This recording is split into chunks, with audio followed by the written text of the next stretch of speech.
Hello, welcome to Asia's Handmade channel. We are here with the second video of the Let's Crochet Together series. In this video, we will do slip knot and chain stitch together. To learn how to crochet step by step, you should definitely check out my Let's Crochet Together playlist. Let's start. Start with yarn, take your yarn and leave a tail, about 6 inches, for the slip knot.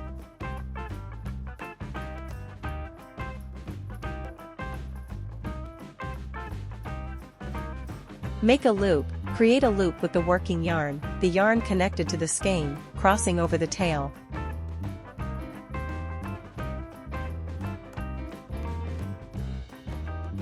Insert the hook, hold the loop in one hand and insert your crochet hook into the loop from underneath. Pull the yarn through, use the hook to grab the working yarn, the part attached to the skein, and pull it through the loop. Tighten the knot, hold the tail and the working yarn together and pull gently to tighten the knot around your hook. You can adjust the loop size by pulling on the working yarn or the tail. The slip knot should be adjustable, you can make it tighter or looser as needed.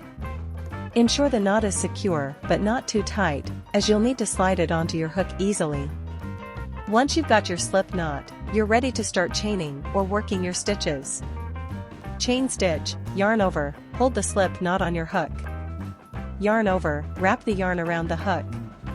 Pull through, pull the yarn through the loop on your hook. This creates one chain stitch. Repeat, continue yarn over and pulling through to create more chain stitches. Once you get the hang of these, you can start building your projects. Don't forget to subscribe to my channel and like the video.